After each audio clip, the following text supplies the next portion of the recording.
Statement of the rent collected by the county government for Papa Jericho, for Papa Lumumba, and for Papa Maringo Estate, which is on page 3 there. Very well. Clerk.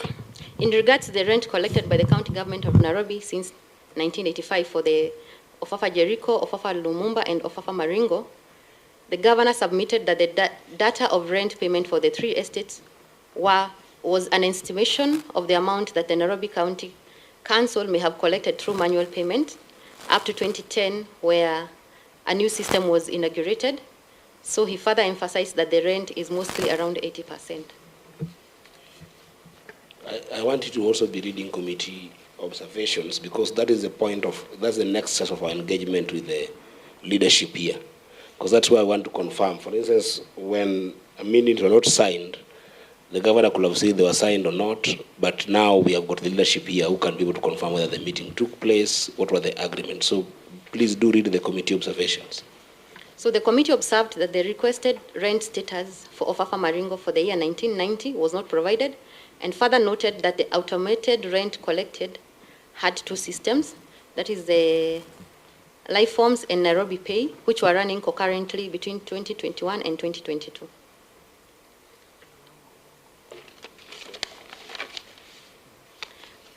The 5th item was a copy of the County Executive Committee resolution to allocate 1 house to each current tenant as a compensation of the rent they have paid over years. In reference to this resolution, through the extract of the minutes of a meeting conducted on 24th and 25th of January 2024, the governor submitted that the housing units for the existing tenants would be ring-fenced and made available for the tenants on completion of the housing project. He clarified that the tenants were only expected to deal with the expenses and maintenance cost. However, the committee notes that there were no legally binding agreement between the county government and the tenants on that allocation of a house per tenant. Number 6 was a copy of minutes taken during public participation in each of the 13 estates.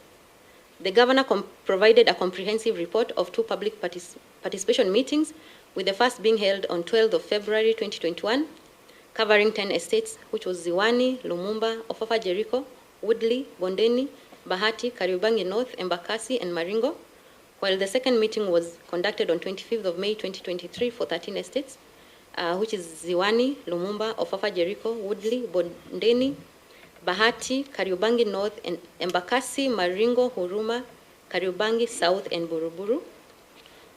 So the committee observed that the original development plan earmarked 18 government-owned estates for development, which included Kaloleni, Makongeni, Mbotela, Ladis, Shaurimoyo, Bahati, Maringo, Lumumba, Jericho, Jerusalem, Uhuru, Gorofani, Bondeni, Majengo, Ziwani, Kariako, Starehe, and New Pumwani. The committee notes that public participation meetings were only conducted for 7 government-owned estates, and the other 2 private estates, which is Woodley and Buruburu, as per the initial development plan. Number 7 was a copy of the contracts that the Nairobi City County Government entered into for the redevelopment of the 13 estates. According to the public notice dated 3rd of January 2024, an invitation for expression of interest was advertised in the print media on 8th of January 2021 for requests for proposal to interested and qualified developers to carry out the phase 2 projects comprising of initial 10 county rental estates. These estates are Woodley, Ziwani, Bahati, Maringo, Jericho, Lumumba, Bondeni, Pumwani, Embakasi, and Kariobangi North, divided into 12 lots in February 2023. Another public notice was placed in the local daily on 13th of May 2023, comprising of 13 estates, which added to the 10, and the 3 new estates was Huruma, Kariobangi North, Buruburu. So the governor submitted that only 7 potential developers for the development of 6 estates, which is Bahati, Maringo, Jericho 2, Ziwani, Kariobangi North, and Woodley Estate, showed interest to undertake the development. However, out of the 7 developers, only for Kariobangi North and Woodley Estate Lot 1 contracts had been fully executed.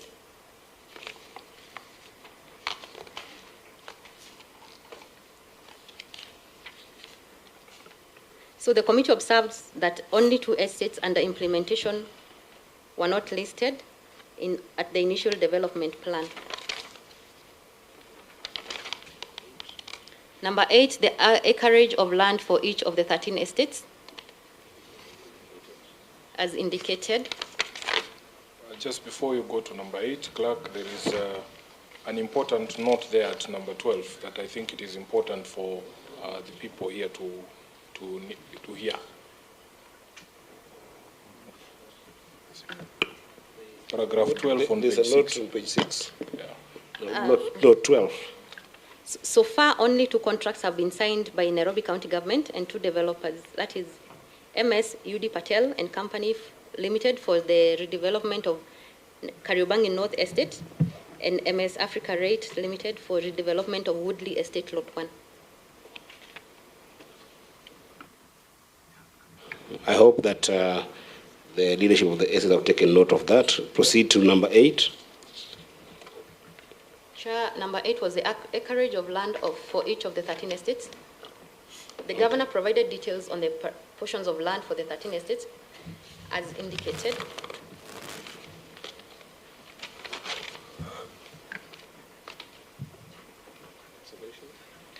The committee observed that the development plan had earmarked 64.9 hectares of land for the 13 estates. And the governor has indicated that the acreage was 54. The governor has indicated 150. Is 150. The governor has indicated 150, yeah? Yeah. 54 is the units, Clerk. So 60. 150 hectares. Yes. It's actually more than what the development plan had. So take note on that, senators. I think that would be of your interest as the governor comes in. Number 9. Number 9 was the details of number of percentage of units to be owned by the county government of Nairobi in the joint venture agreement in each of the estates to be developed.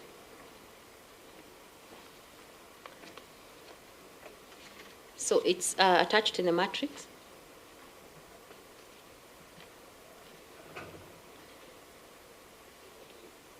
Number 10 was a copy of the draft memorandum of understanding that the county government intends to sign. So the governor submitted the copy of the memorandum as requested.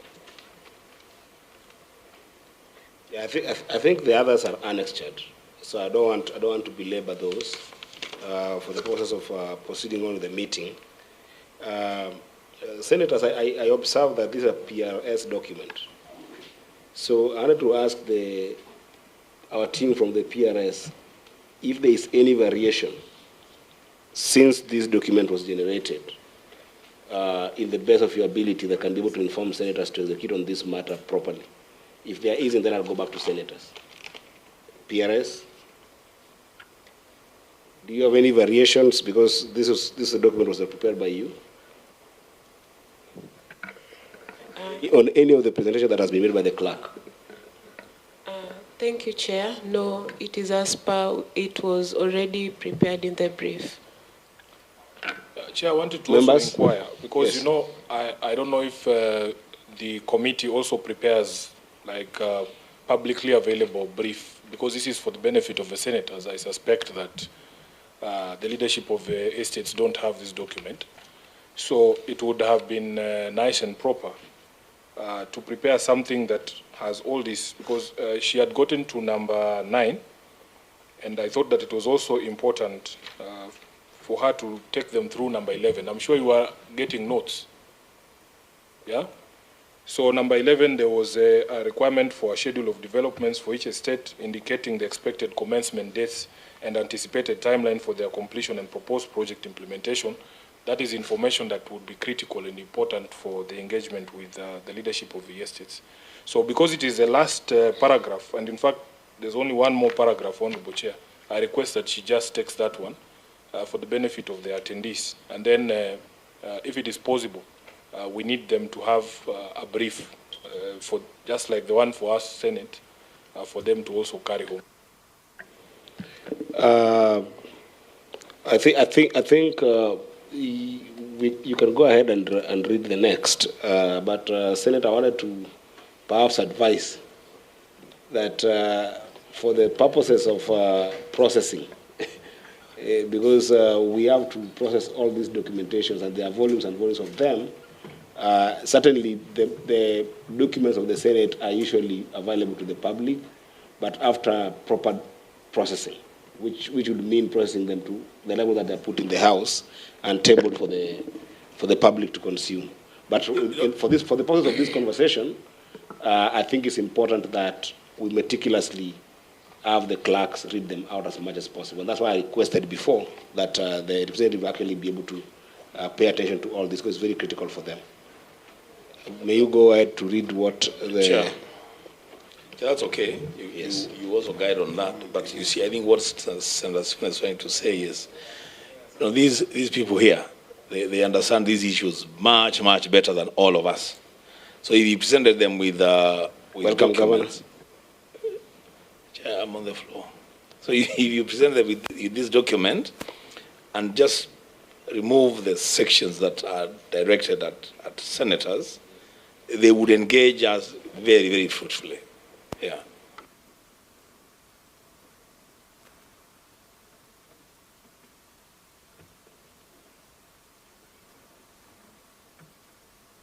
Senators have at the moment and be able to provide the members from the... And dates for site possession, the project commencement and completion have not been conclusively decided.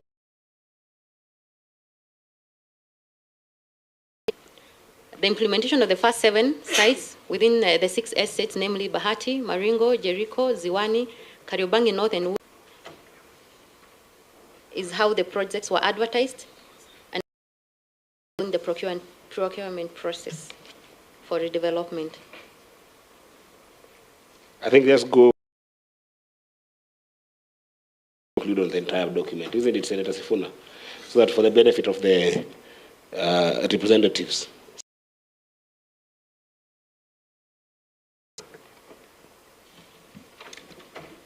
'19 was on how the projects were advertised by the county government. So as attached, that's how they have been advertised. The governor shared the revised restriction of building in Isli, noting that the legislation process was underway. The governor has arrived. Governor, we have already started the meeting, and I wanted just to request and recognize that you have arrived, and if possible, and then we'll take it from there. Thank you, Chair. I don't know why it's at long last. I was scheduled for 2 p.m. That is the communication we had, and we discussed actually 20 minutes earlier. So it's not at long last. But Chair, thank you very much. My name is Sakaja. I'm the Governor of Nairobi County. Thank you, Senators and the residents. It's a very good opportunity for us to discuss. These are people well and the estates and the history of that, and we'll get into that. We're pleased to come here to have this discussion on our Urban Renewal program. Chair, we keep insisting that ours is an urban renewal program, not an affordable housing program, where we're regenerating and renewing council estates that have existed for a long period of time. So, Chair, with me, a few officers, I'll allow them to introduce themselves. Thank you.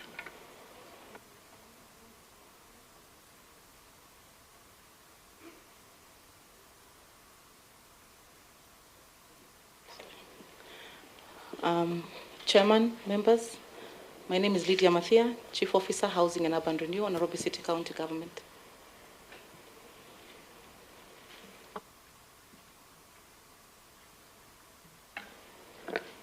Chairman, honorable members, His Excellency the Governor, Nairobi County, I'm Cecilia Koigo, Chief Officer Ads. Thank you.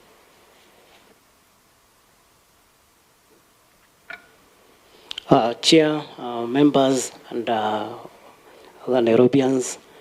My name is Michael Kinoti, Acting Director, Housing and Urban Renewal.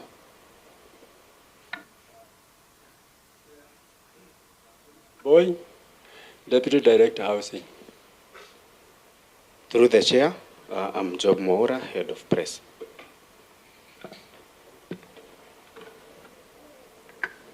Is that all, Governor? Okay. Yeah, so thank you, Governor, and welcome.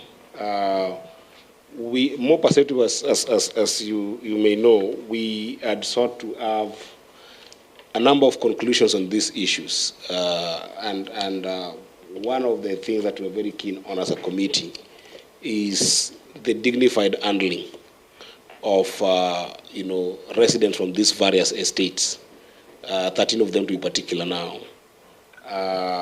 in the middle of this development process. We wanted to have a conclusion on that, whether that is being handled in a just and dignified manner. But then the second issue that we are very keen on as a committee is to be able to explore from both your perspective and the representative's perspective whether there is good agreement and perhaps even some guarantees of what happens after the development has been done. Will the residents get fair share of, whether allotment or otherwise, provision of the same unit after development? I think this is really the major issue in this kind of development, the current state of affairs and the future state of affairs. And wanted to establish a congruence between the county government and the residents of these 13 estates. So we have just gone through a comprehensive status update, which I want to take you back to, because most of those materials actually came from your side in terms of updating the Senate. And I wanted to give just the members time to perhaps canvass on those materials that have been read by the clerk. Then now, because the governor is here, perhaps then I'll give the governor to lay bare his status report from the estates that we have represented in this house. I might also tell you, Governor, that we had sought to have 13 estates come, but unfortunately we only have 5 who have come. Partly we own up because that was a problem from our secretariat. I think that they were not able to reach to the other 8. But nonetheless, we have agreed that we will find an avenue of convergence in terms of just being able to engage those other 8, because I think that it's important that all of them are engaged in this process. So go ahead, Senators. Chair, with your permission, it will be useful for us to know which representatives we have. I know they had introduced themselves. Yes. But I'll be happy to also know who exactly we have. We will just give you the name of the estates, and most of them, there are leaderships that are here. But then I will request that when the time comes that you're given to give a contribution, when you be contributing, just say your name, your designation, and the estate where you come from, for the benefit of the governor and the House. I think that would be good. So, Clerk, may you go ahead and read the estates represented? Thank you, Chair. We have Lumumba Estate, Ofafa Jericho Estate, Maringo Estate. In the meeting right now. Thank you. Thank you. Senators? Chair, on a point of order, Governor has introduced his... Is on his way? Okay. Okay, thank you. Do you have any contribution? Woodley, that are at the project execution phase. Representatives from, say, Woodley first, and then maybe Lumumba, because there were certain promises or undertakings that were given by the governor with regards to engagement of the residents in those areas. With regards to this particular project. But just from the recap there, I was proposing to with the residents, whether that has been done, in which estates that has been done. The remaining estates, because we only have 2 where the project has taken off. The binding agreements, or the agreements with the developers in those other estates, and maybe we take it from there. But I would like to hear, Chair, with your permission, from the representatives of the estates on what exactly is going on currently, especially for those that Governor submitted public participation had problems and where projects have begun.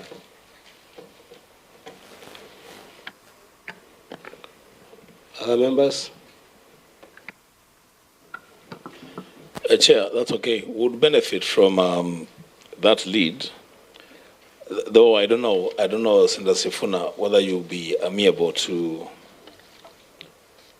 a situation where we first allow the governor to give us a status report on the 5 estates that are represented here, so that then we can now get the residents to react to what the governor said.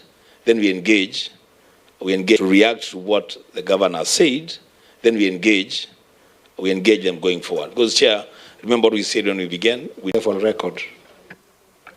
Thank you, Chair. Good afternoon, everyone. It will help us even have some input from the representative that you can be able to get, to be able to have a sober conversation with the representative. So, Governor, I'm going to give you this chance to perhaps give us just an update from yourself and from your office, and then I'll open it up. And so, Chair, as the governor does that, I would actually want to hear from him in presence of the residents, telling us and the country what is materially different between this regeneration program, the affordable housing and the social housing, so that we don't mix issues. If we are dealing with regeneration, then how different is it from the affordable housing thing? Thank you. Thank you, Senator. And Governor, perhaps for the benefit of senators particularly, and also the residents in general, should you have any hard copies that you'll be referring to for this particular session? Just in case if you have, it will be in order to perhaps share with the senator at these points that refer to them as well. And of course, my esteemed residents of Nairobi, parents to anything else, apart from just history, which I know of. These are many more estates that Nairobi County Government Renewal Program. These estates were built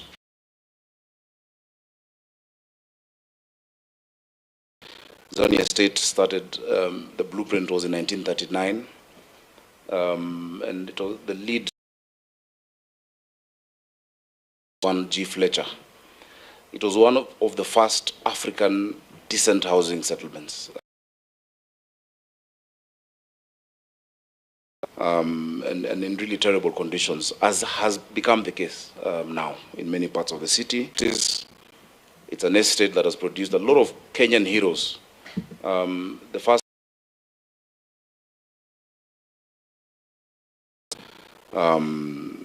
we've had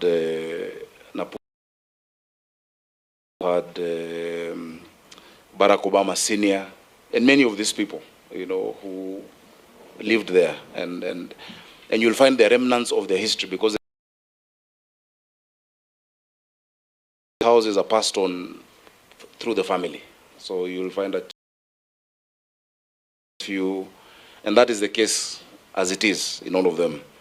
Woodley, and I can see my friend representing Woodley here, was started by Sir Richard Woodley, who was a councillor, rather named after Sir Richard Woodley. Again in the 1940s, that one housed more of our senior staff of the city council. It was a bit more affluent, you know, the kind of houses you had, they have more space and more land. There were initially 300 tenants at Woodley, which is why the development we're doing, phase 1 is called 300.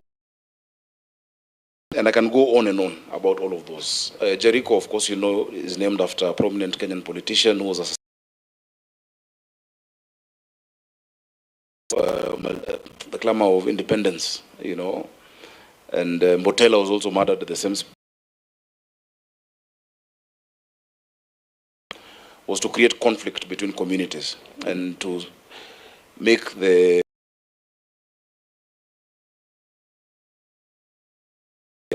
And so as I close that, at that time, a lot of work went on. Jaramogi Oginga Odinga got our independence. Now, the urban renewal program that we have,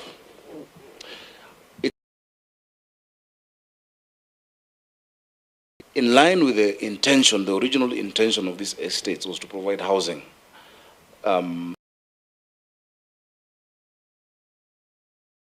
These estates won't fill the population gap, definitely, but it'll reduce in many of these areas. And the example I can give is Woodley, where the first phase of 43 units,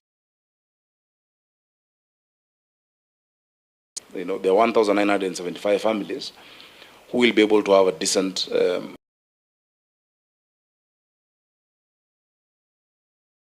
together with it. They're all at different stages. You're sentimentally attached to that place. In fact, you consider yourself an owner.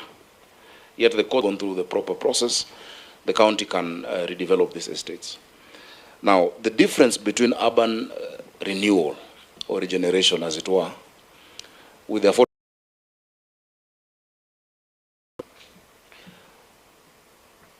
affordable housing being done by the national government is based on there's a levy which all of us are paying. Everybody on our payroll is paying a housing levy. And so from your control, low income need that there is, that is not the intention of ours. Number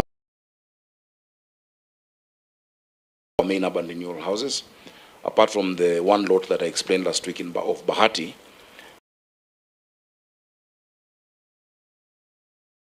available once we've done the decanting, that they can be able to put up units.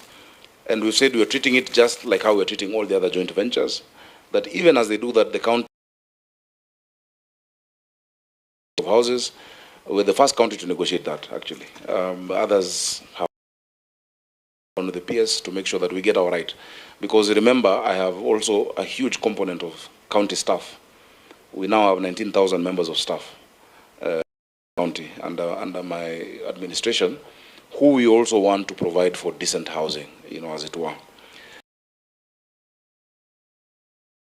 When I was a senator of Nairobi, and as I campaigned, knowing for a fact that the model where people was unfair, I feel it's unfair. Because by very nature of the relationships these people have, and if you consider it a back mortgage, what they've been paying, all these years in our cabinet, in the county government, and that's the position that we, with our records, will get their house. They will get a house. They will have ownership. The only thing that they might have to pay then is service charge, because you must service these places for garbage collection, cleaning, etc. That is the only amount that they will then have to pay at that point. Remember, there will also be other tenants who come in who had never been part of this history, who have never lived there, but who will be paying rent or will have bought these houses.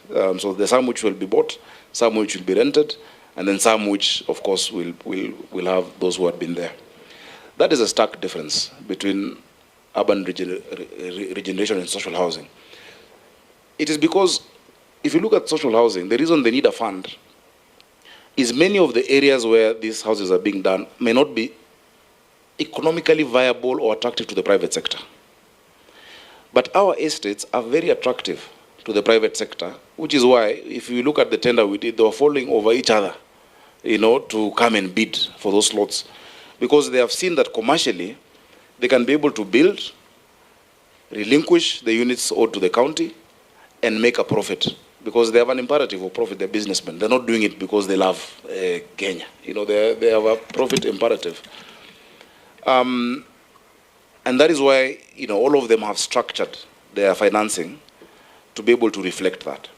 Now, we've told them that they must do certain things. Number one, there are certain areas where historically, and I took through my lawyers and urban, planning and housing team through the history of all these estates. You will not demolish Jaramogi Oginga Odinga's house. You will not.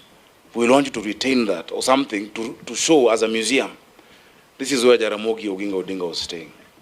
You will not go to Shauri Moyo and take down the house where Tomboya used to stay in when police would barge into his house, during the time of the Kapenguria 6 and find him with Julius Nyerere and with a small leather pouch where he'd collect money to pay Dennis Pritt, the lawyer for the Kapenguria 6.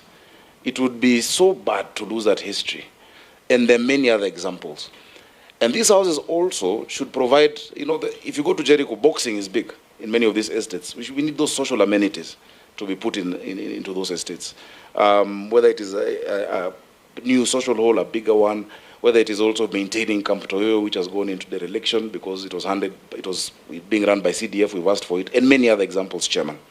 So I think that gives you the background and the history. I will ask my chief officer, the CEC is also here, Senator. CEC Patrick Mbogo is here. But I'll ask the chief officer to just run us through the specifics now of those 5 estates. In addition to the allotment, and the Woodley residents will tell you, those who signed and agreed with the county have all been given an allotment letter. An allotment letter is like a title deed. You can go get a loan with it. It is legal tender. It is recognized, and they've been given. But we also compensated. Not your house we have taken. Your landlord is giving you rent to go pay elsewhere and a house. If 43 houses are giving me 1975, and that's just one example, to also want to press harder on those 43 that have yielded, or of those 20,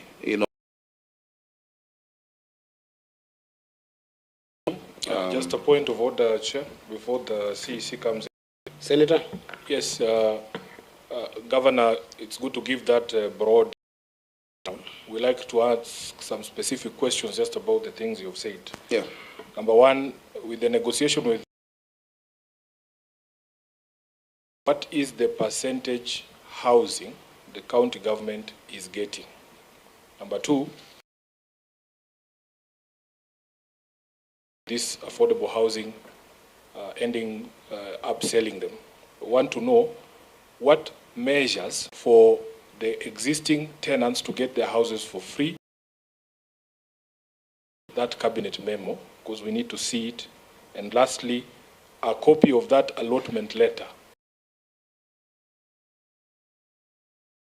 Okay, let me answer those. On Bahati, we've not yet gotten down to the specific percentages. It's a discussion, it's an ongoing negotiation with the PS Hinga. Once we have done that, we shall be able to submit that. It hasn't gone into that stage. Before you leave that, so, but at least the bare that as a unit now, yes, must get a unit. That's a bare minimum. That's a reducible. That's a reducible minimum. But of course, we see we can get more value than that. Over because their model is different. Housing fund for this. Yeah. That is the only reason I bring it up. It is one lot. There are 3 lots in Bahati. Governor will absorb everyone who is there. Currently. There. For us, these tenants who are here, who get an allotment letter, if they choose to sell their unit, it is theirs. Remember, all these other units are also being bought by people. They're also being bought. It's, what value do you have getting a title if you can't transact business with it? So that our model is different from the national government model. It's completely different. You have your house. If you want to sell it, if you want to rent it out, it will be up to you. But it's a commercial transaction. That is why it is corporate entities coming into our JV, into JV with us. On the issue of cap memo, I think we can produce that. I don't know if we had submitted. I'll check, but we have it. It was actually one of the first cabinet meetings that we had, where we reinforced that promise that we'd made and that is in the manifesto. So that we can provide. But beyond the cabinet memo, the Woodley people are a direct example. They are holding allotment letters, and we can get a. Do you have a copy? Governor, it is this is the reason why we say we should always remember where last this conversation stopped. Yeah. Last meeting you had undertaken to provide those documents. We need to see them. And you know why I'm asking that we need to see them. given our previous interactions before the Energy Committee. Senator, the issue of the allotment you can get. That's what I'm saying. It's a document. Before the end of the meeting, you'll have a copy. It looks like the specific ones that we've already issued. Allotment letters through our lands department. Our chief officer is here. Through the chair.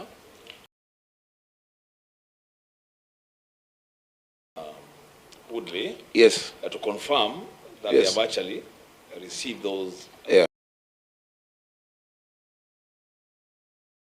Conversation, and as you can see, you already see the environment is good for conversation.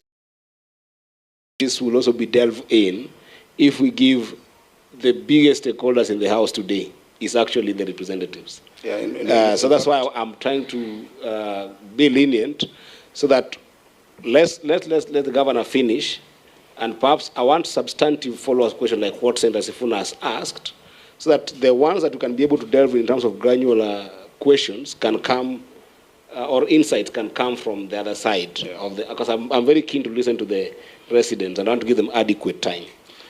So I don't know whether there's any other senator who has got any substantive follow-up, but if there isn't, I wanted to request that perhaps Senator Sige puts herself on record. She's a member of this committee and she just walked in when the governor was presenting. Thank you very much, Chair, members and guests as well from the governor's team. My name is Senator Crystal Sige. I'm a member to this committee.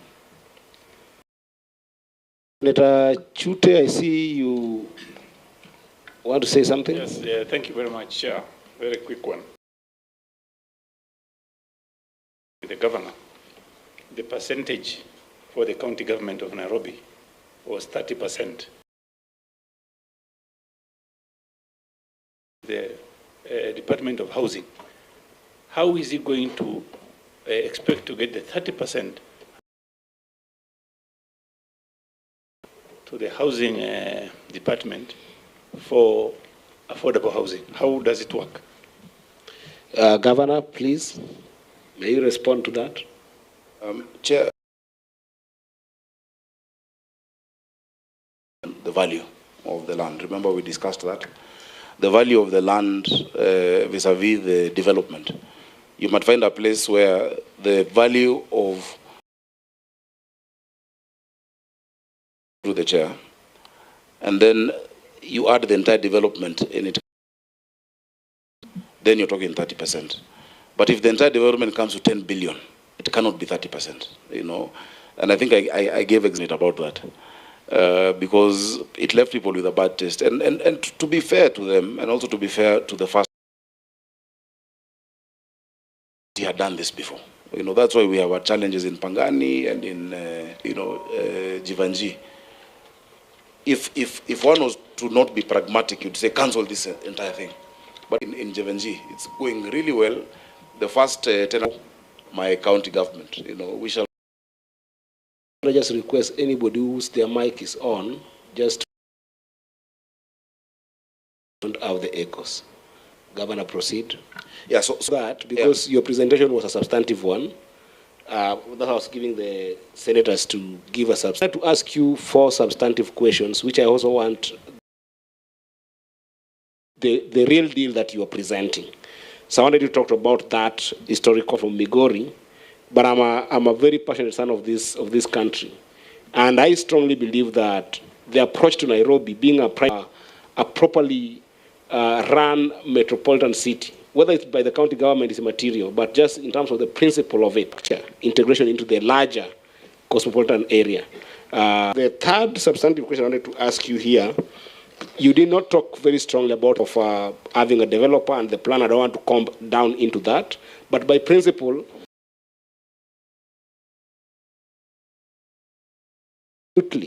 solve for the issues of public utilities. That's been the biggest problem in Nairobi, and actually even in our major urban areas. If you think about issues of sewerage, for instance, we have got estates that were started generally in Nairobi, and today they are poverty havens simply because of poor public utilities. Some of these essays that you have shared, for instance, you have just told us that 1975 units. I mean, that's a big sewerage pressure. That's also a big waste management pressure.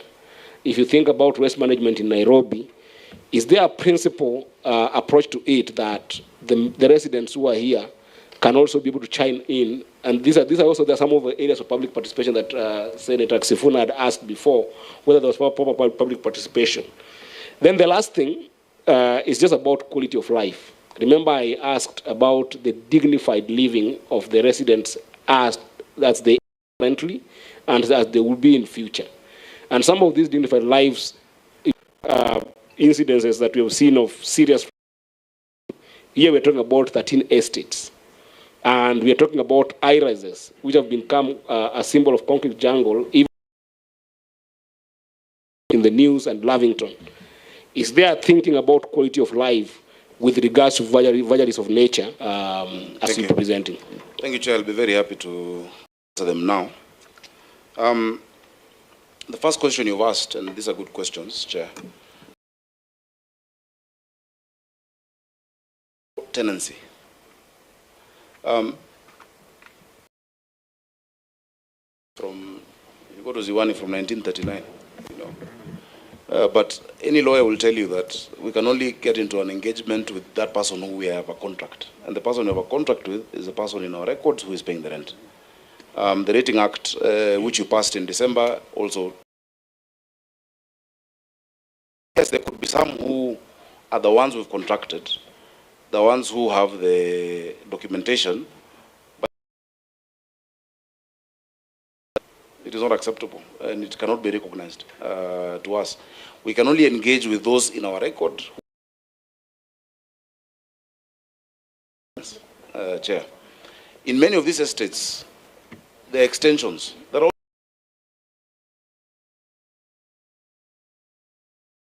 other structures behind there. Those structures are not legal.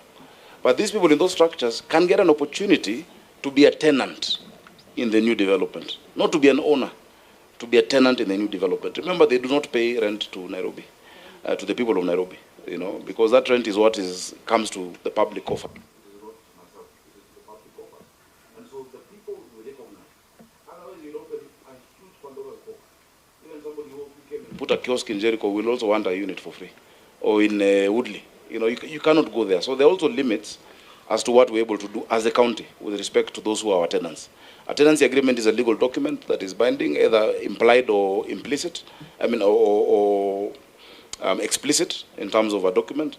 But just the arrangement of paying and receiving services gives you, what you call an implied contract, that they exist. That yes, you're my tenant, you have that card, you're in our book, our records management, our records office, estate management has you in our database. That is the person who will benefit from this. And by the my team can feel free to chime in at any other point as we move along. And so I know now you'll see many people going back to their houses because they had let go of those. You will have, and that's why we must have a very serious process of addressing each case by case. You'll have a case where you have a nephew and an uncle or a niece or two brothers claiming the new unit. We will not, because as 4 children, it doesn't mean they'll get 4 houses. It doesn't. They'll get 1 unit that is theirs to own. If the others want to come and be tenants, they can then come and they'll get priority to be tenants in the other houses that will be available to them. There are limits to what you can be able to do legally. Chairman, metropolitan management of the city, I think that's a broad question. Of course, we have very good urban planners in the city. Professionally, the Institute of the Urban Planners will tell you that they're members and of good ranking. Nairobi County is a county that is growing. By the time a lot of the plans previously were done, they were targeting a population of less than 2 million people.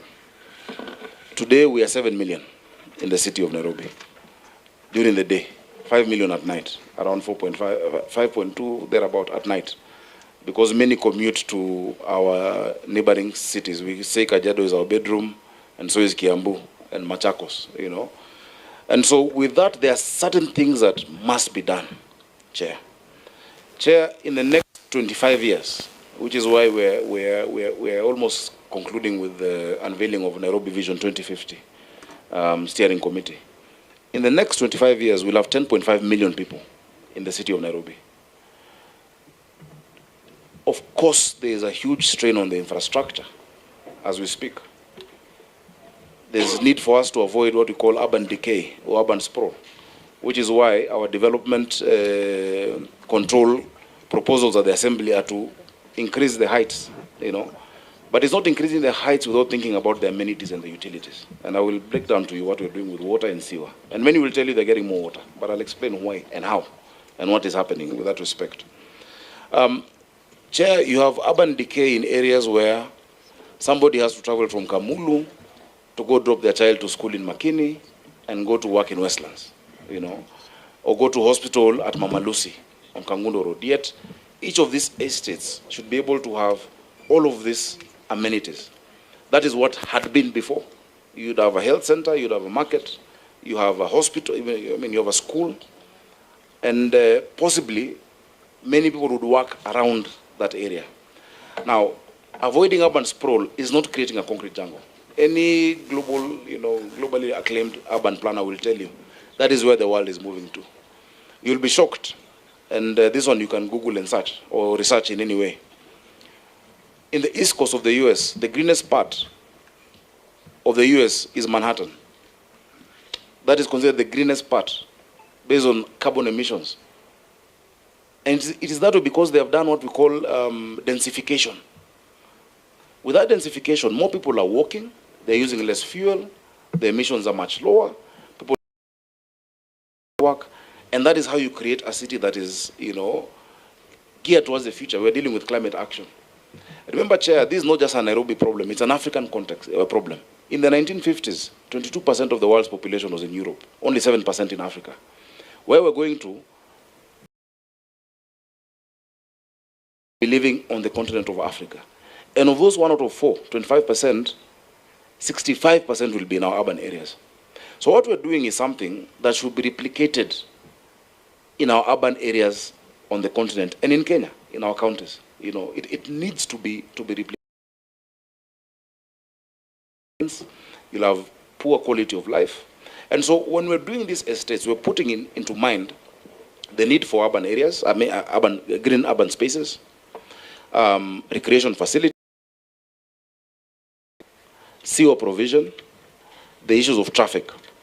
Now, when it comes to, and of course on infrastructure, this is the reason why, and you've mentioned the flooding and the roads etc., why we're still putting up a very big fight as the governors on the issue of the maintenance fuel levy. And I want to thank the Senate. The Senate has been resolute on this. And about it time and time again, that it cannot be that every Kenyan pays for fuel levy and pays for it. And then there are two categories of roads, national and county. But you want this money that everyone is talking about and has a problem. Jogo Road, for instance. Ago in Skodek. Go to Juja Road. And what money is going to come? When people hit those bumps, the name that is easiest to pronounce is Sakaja.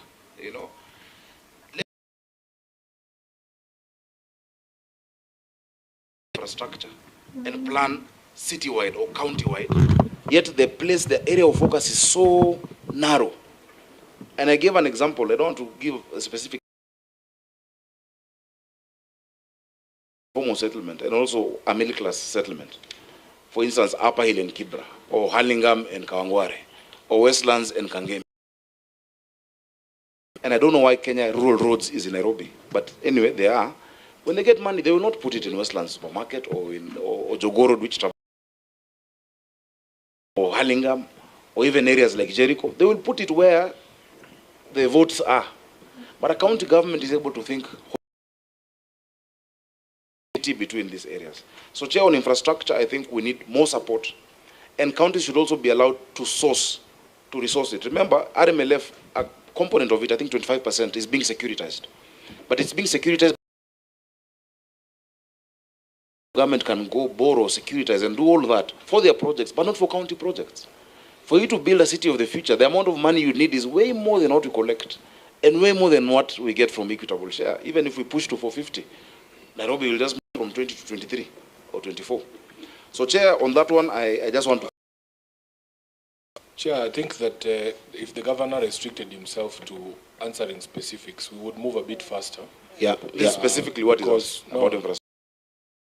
You should go to pointed answers, Governor, because if we sit here and listen to all these stories, we might not be here. We know what our position is on RMLF. We know what the position of our party leader is. Maybe you can tell us about your party leader's position. But let us answer the specific questions that have been raised so that we move a bit faster. Chair, if you remember what you've asked me, you've been very clear about infrastructure. And yes, but just I think the point. There were a lot of heads in the room who can be able to. So, Chair, on the public utilities, and you know, I mean, if you ask a wide question, you'll get a wide answer. You know, I can't summarize generally about metropolitan planning. Public utilities. The example I can give is Woodley. All of these estates, we know that the population is going to go up, definitely. Million liters per day. For Woodley, there's a new line that will affect Hurlingham, Kilimani, Kileleshwa, coming down from Kabete through to Oludume, to actually the junction. Now we have a new line coming through Karen, which has never gotten by gravity. And so, while you have done that, the point that I really want you to understand is that the require 900 million liters a day, but we only had 525 million liters a day. I would urge you to help us sort out. On Northern Collector 2 and Maragua 4, it can be done within the next 2.5 years. The financing request, again, is stuck at the national level. So, Chair, I think I'll leave it at that. Of it then must be CO provision. That is how you calculate it.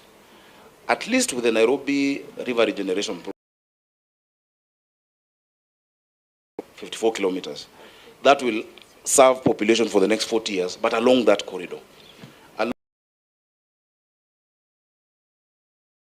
to the river. But now when you have a trunk sewer on both sides of that one river, remember Ngong River, which is the most polluted river on the continent, and then Madare River. These are contracts that are coming with the financing. We should be able to be pretty good when it comes to... I'll allow your... Did you say your Chief of Staff? Yeah. Chief of... From what you have presented. No, Chair, just clarification on that infrastructure. Because you know the thing the governor says there are questions that arise. Now, I have a very specific question, Governor. Can I request... Questions I'm asking, not for Sifuna. I don't stay in Woodley. Governor, when we had this conversation last time about the joint ventures and how we determine how much on the county government, because an estate, a home, is not just a building. All these amenities are under clause 23C is on the responsibility of the county. You need access to water, you need access to that road infrastructure, you need access to sewerage. It's covered by the developer. Or including where they're doing a school or... Governor, because some of us also are engaged in some of this urban planning. If perhaps there's no concrete answer to them, just take them. My question was very, very specific on the integration of those infrastructure. And that's why you see Senator Sifuna would then... That integration concept is not about just the investment that has made you put as a county. It's an investment you have made, and you need to have a value of the cost of investment. You know, my mic has been on for a long time. It's a direct question, really, and a simple one. City, but the biggest population, I think, is the other side, Eastlands, Pumwani, Embakasi County. There are very, very many, including some that we launched, being undertaken by the county government, being undertaken by Athi Water. So we're doing Umoja, sewer expansion. We're doing some in Eastlands, and the water. That's what I was explaining. The water. But say, I want to assure you. Just a moment says, while the development of these 13 assets are going on, what dependency of these facilities by other developments that are going on, we even talk about Nairobi, that are depending on sometimes this infrastructure, but we just wanted to have a key, and you can give us that in writing at opportune time, but I don't want to belabor that because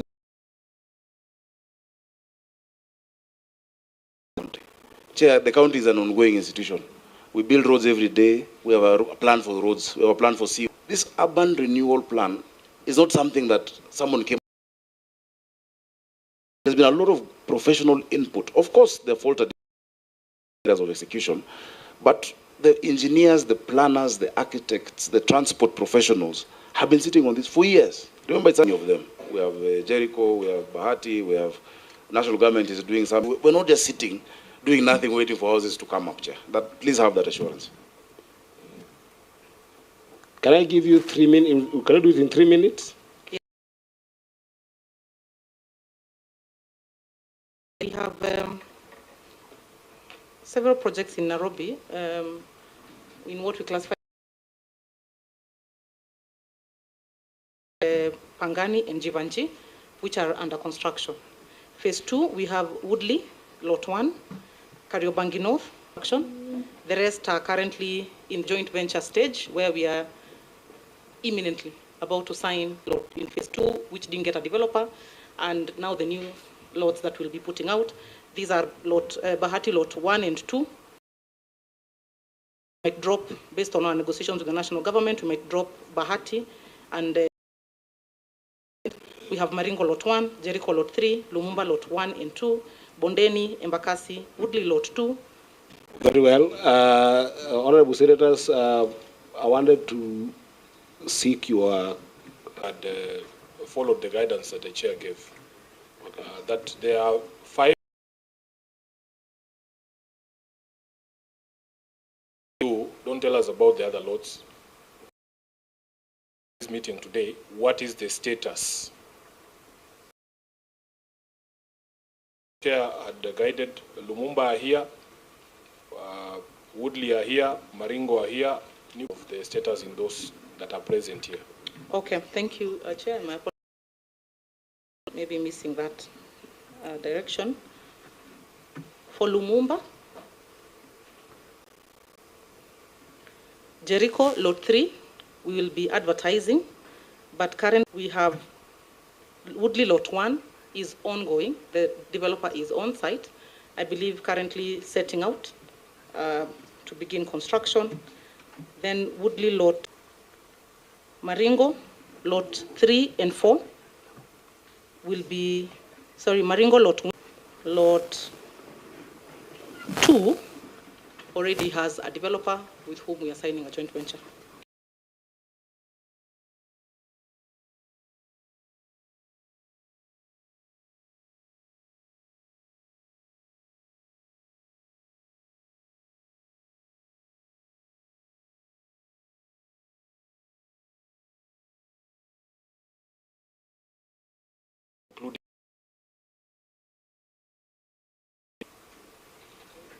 Yes. Please go ahead.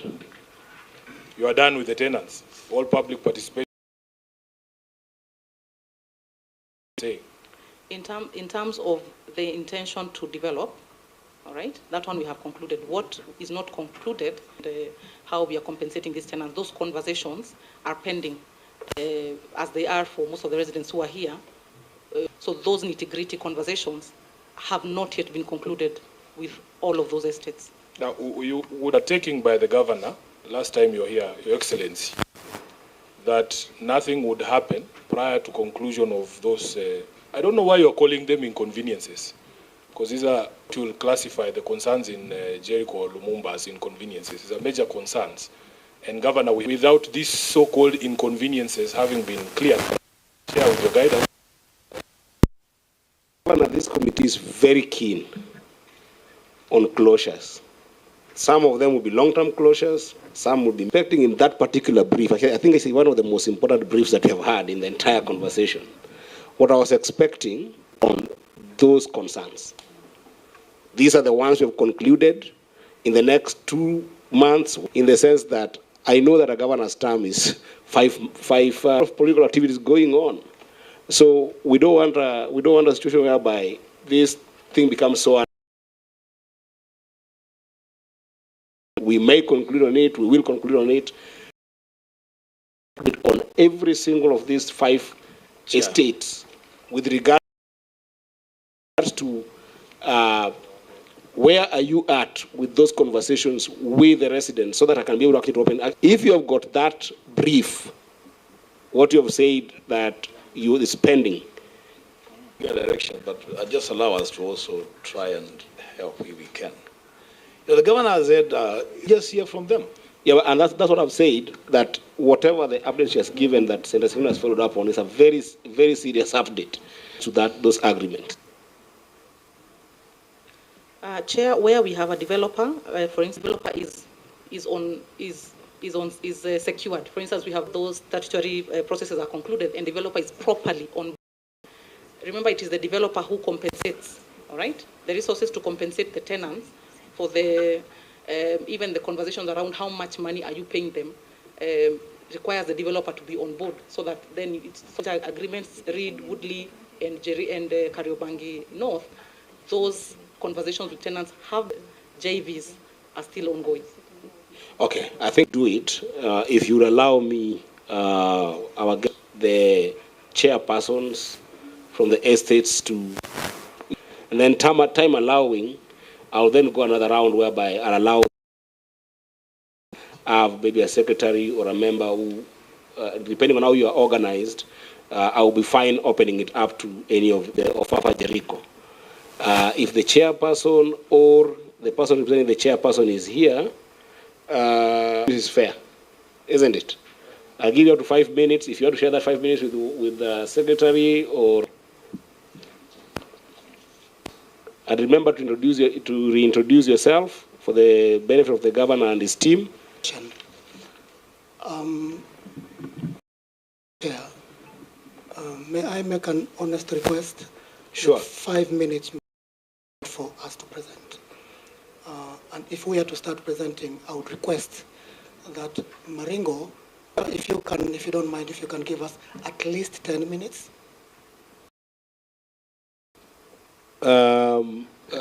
Senators? That's fine, Chair. I think it would be only fair.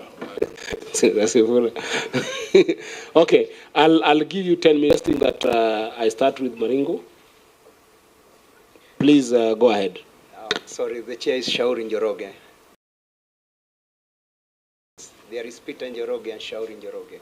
Yes, Njoroge. Yes. Because go ahead. Okay, thank you, Chair. And thank you, our able Senator. His Excellency, the Governor. We have never met him since we elected. Anyway, let's start. To be sincere,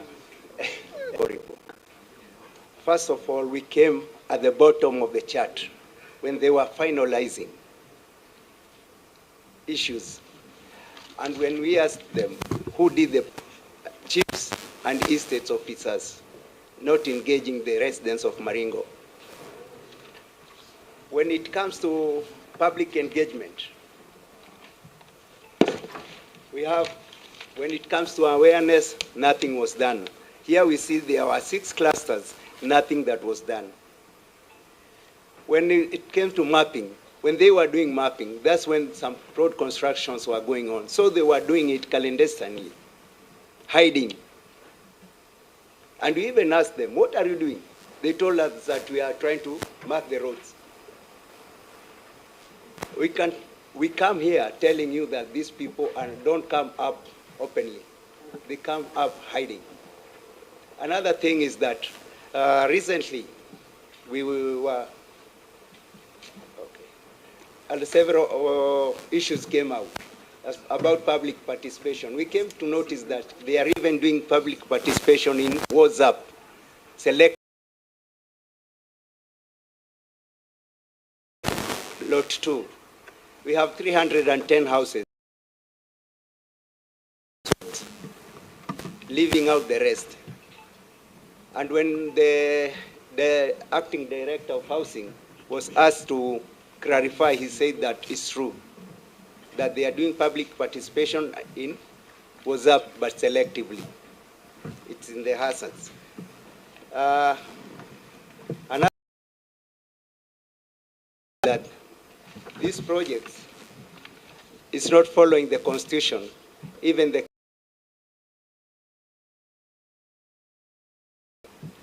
County Acts.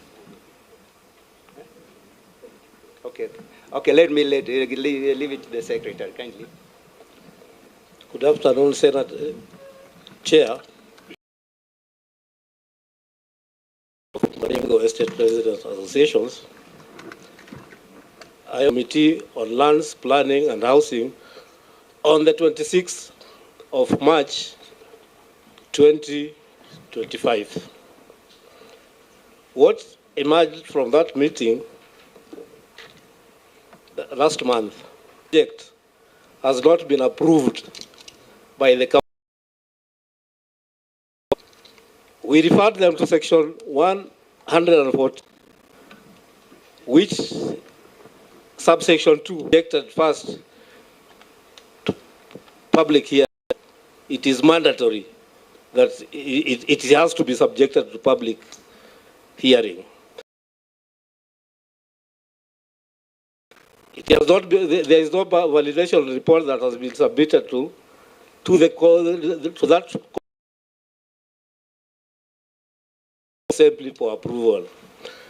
So as we speak now, this project has not been approved by the. Entails that guidelines for such a project have to emanate from the county assembly. In this case, there is none.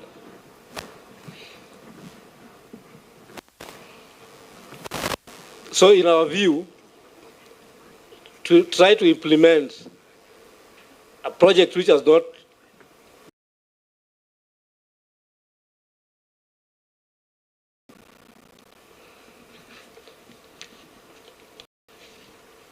when we talked of public participation, let me just say one thing. The acting director of the meeting that only 7 MCAs they went with to Naivasha are the ones who approved the project, contrary to provisions of section 114 of the County Government Act. When we come to public participation or public engagement, we heard about they were coming to tell us what they have passed, not putting into consideration our inputs. They were conducting the public participations contrary even to the provisions of their own guidelines. I think we gave out files and we have put all the documents that will prove that they were not even following their own guidelines. Clerk, did you receive any documents from where we do with the governor? If the documents that were received, I know we might not have enough copies. If there are not enough, just so that when there's reference made, senators, you can have the benefit of enough documents. Yes. We presented enough files. Okay. No worry.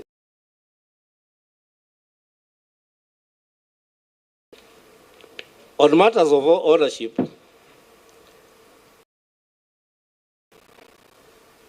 we wrote to the governor a letter dated 6th of March, from March 20, moment and time. We, in October last year,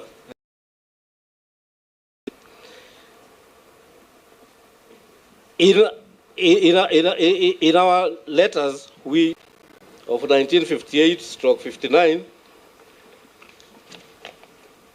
of the same document,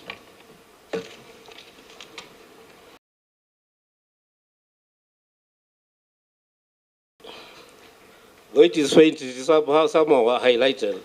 It talks on how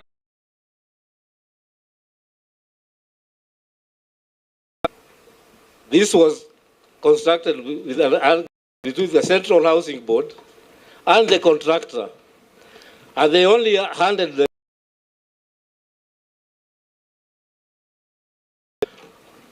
as trustees to collect rent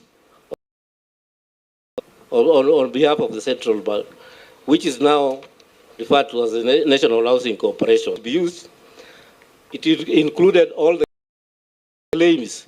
We wonder what claims the City Council or the is claiming on the estate.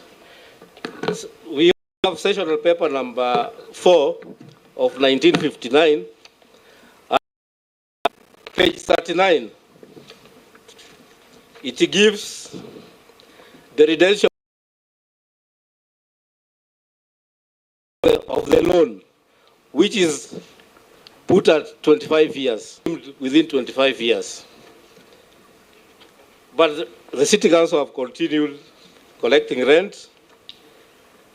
They have refused to reply to our documents. In fact, even in our last sitting, they own the houses in trust, meaning the houses do not belong to them.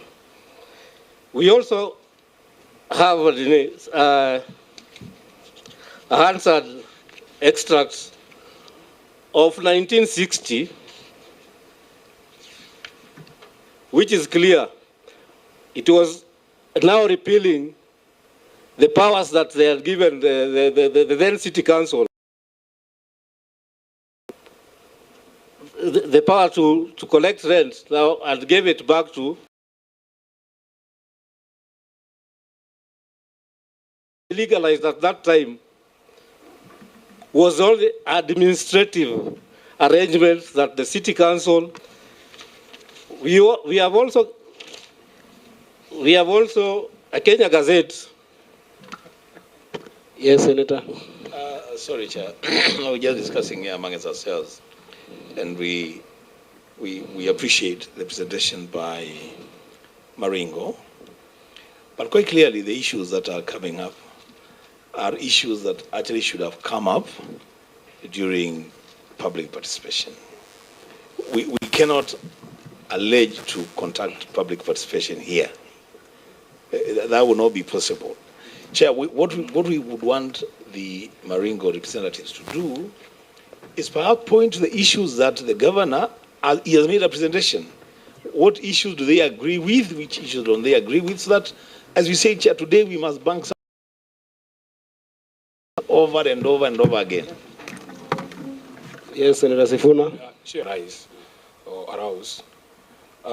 You guide us participation forums. There was a notice here, and there was supposed to be a public participation on 25th May 2023 at St. Patrick's. Were you there? Were you present? Yes, we were there. Were you allowed to say this?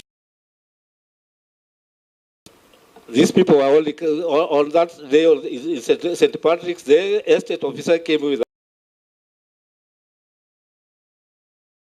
not share it with anybody, and they just walked out. So he never allowed you to make this presentation. Any other meeting between you and the county government? Yes, in terms of public participation.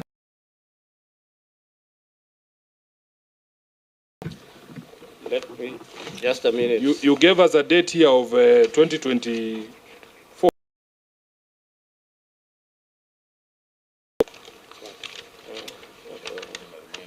was a meeting of... There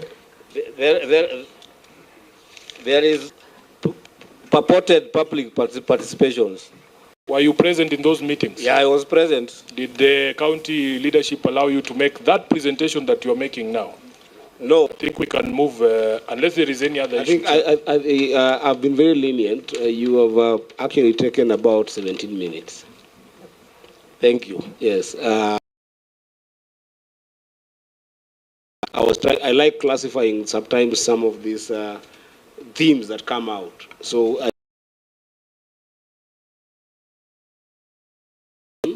between you and the governor, where there is no, maybe some exchange, communication. But then there's also the issue of the legality, and the one that perhaps actually caught my eye was the issue, a requirement to have the county assembly certify this kind of project, which I think, again, governor will respond to. So in that presentation, I have actually gotten two of those issues. Lack of that communication between you and the governor, is a stakeholders engagement, just the way governor would have as residents and the governor. But then the issue of legality, senators, I think that some point. So governor, just take notes. Your governor was a senator here. Sorry? Yes. He was sharing the cohesion and equal in terms of communication and even further allotment that we talk about. So those two issues, Governor, just note them. Those are the ones I've highlighted. I will go to Lumumba very fast, but please, yes, Senator? Chair, I think if you want us to move very fast, what we need to do is to guide, we can move forward very fast. Fair enough. On one issue, Bonachair, no, that's guided. That's guided. I think you've taken note from for the purpose of moving forward. The governor has done a presentation. The clerk did capture what we will take note of as senators. Governor and fellow. By the way, I like simplifying conversations such as this because we dealt with, say, just what do you want? I think that this is an opportunity to simplify it for us as senators, as well as the governor. This is what we want.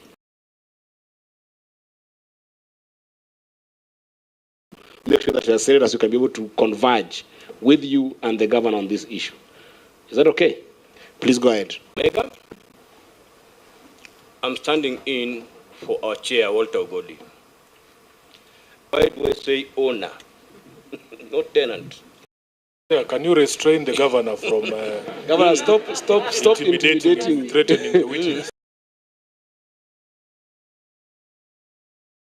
Tafadhali. But I'd like him to tell us how owners pay rent. Because they pay us rent. No. We can. You'll have your time. There are some things he was trying to evade. He gave not the sorry for the chair. I'm sorry. I'm sorry. And, if there is need for physical separation of the governor from the witness, it will help us so that he is free to... Do I say owner? The governor has been very evasive. And if he could have produced all those, he could have known we are the owners. Then a contractor. We are not dealing with governors. So let's start it from the NMS. Well, and that's the question he asked. How about ruled it very clearly? NMS is a legal lot entity. So let's start it from which we responded to the call. Which year? February 15, 20 sessions, which we did. 1st of 2021. And there are some things they told us of the goodies of the project, but we had to drag them back because we are victims of historical injustice. Why do I say victims of historical injustice? Our parents, my other co-owner Unia has stated, the sessional paper of the rent, the loan which had come from the colonial development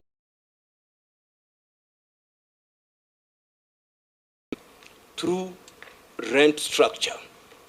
Through rent what? Structure. To be built by the Nairobi County government was Uhuru Estate. Uhuru what? Uhuru Estate. Because it sits on one piece of land, Maringo, Ofafa, and Lumumba. And in that one piece of preserving the lands, that was not the role of the county, the National Lands Commission, not the county government. Why did they come in 2020? They came and ambushed us. Our parents have gone to the graves crying fall of what the county government did to them. But when our parents went to ask after, in 1988, this thing related with the law and housing. Through SMS, unlike before, when they advertised 1, 2, 3, we had the first engagement with them. That's why I say we cannot trust them. They keep on, kama ni ukweli, we shall honor it. Minutes, it become one document, not a public participation.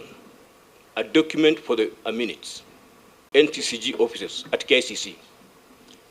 Because we kept on asking them, if you can't honor signing now, this is a document.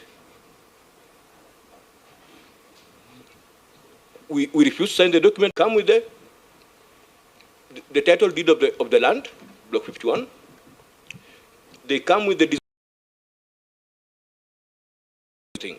And then before that, when they had even started the process, they told us to register. They engaged us first in July 1st.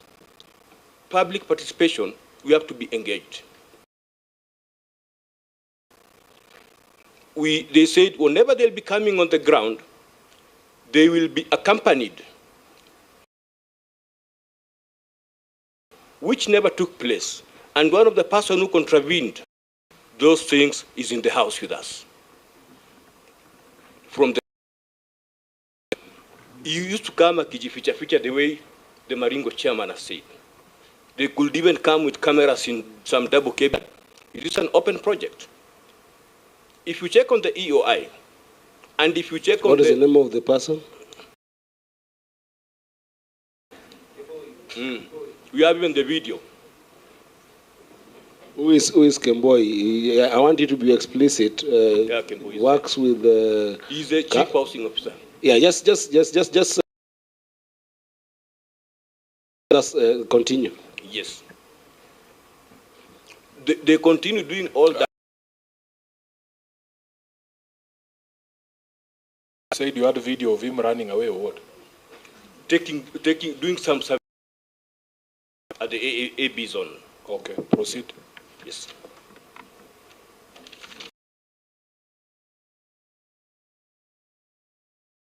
With the people, we do pay rents.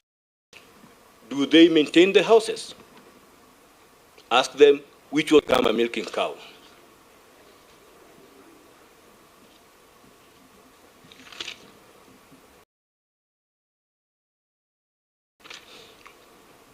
I think I will stop it that for my chairman Mugonda because of time. Okay. Just one question, Chair, to Mr. Gesa. We have a report here from the county government on this public participation. They say there's a great opportunity to say the things that you are telling the Senate today.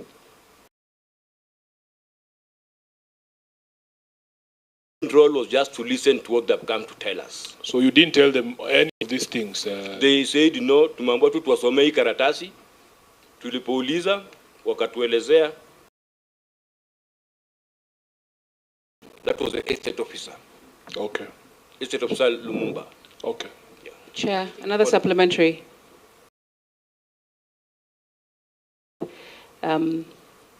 What then, as per your own question, Chair, is from him representing Lumumba? Yes. What we expect from the county government is for them to come and hold a public participation. We discussed some of the things we are raising here, one of them being the ownership of the land. Immediately settle the issue of the ownership of the land, discuss about the project. Okay, I guess just as concretizing what I'm trying to get into the theme. And that's why actually if you heard about substantive questions, the 4 of them, now they are coming out, Governor. I'd ask about the question of successive tenancies, which was basically substantially the issue of, is there an ownership problem or this? But for you particularly, I guess, you have referred to session paper number 3. Yes. Which was a contract of finance proposals. Yes. For the Nairobi African Housing Project. Yes. Are you telling this committee that in your humble view, or rather your understanding, that session paper was a contractual agreement that the tenancy payments you were making were towards ownership? Yes. I want that to be very clear so that it's a substantive issue, Senator, so that you take it note. That is your understanding as residents? That is my understanding. Yes. Adding unto what, I was not born in Pumwani, I was born in... Yes, so you and that's why I was talking about succession, because you brought the issue of your parents, yes, who might have been privy to this understanding, and that's why you have filed that contractual paper with us. Yes. That's the understanding? Yes. Senators, I want to take note of that. That's okay, Chair. So Yes. then the only thing that then we would ask is that we conclude these things. Sure, Senator. So have you tabled that agreement that says that you're paying this rent towards ownership of the house? That's one. Yes. And secondly,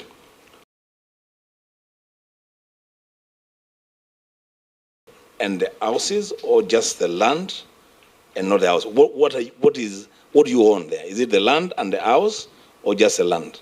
The residents of Lumumba, first and foremost, they're claiming the land. That is number one. And then secondly, when it comes to the issue of houses, it's a matter of discussion amongst the residents.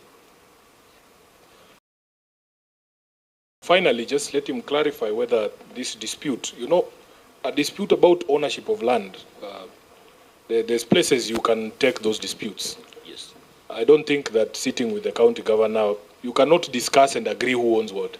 Yes. So which institutions are handling that dispute about the ownership of Lumumba and Maringo and Jericho? Yes. What we did, we had to go apply to the National Lands Commission. We had to give our place. Then Commissioner Fatma had to release a team to come on the ground. A team of surveyors. Fatma herself, the surveyor was by the name of Paddy. They came on the ground. They did the survey they started with Maringo. Then they came to Lumumba. They are doing that pegging because in their records, this land does not have any owner. That's why it doesn't have an LR number.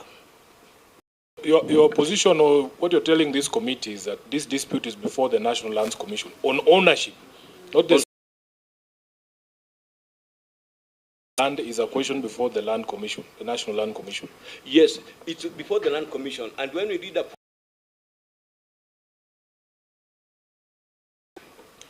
we had to do a follow-up the National Lands Commission. Follow-up.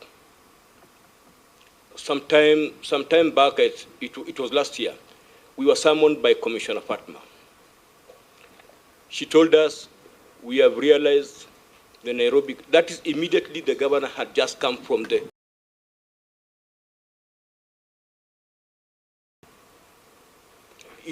She told us, we have realized the county was.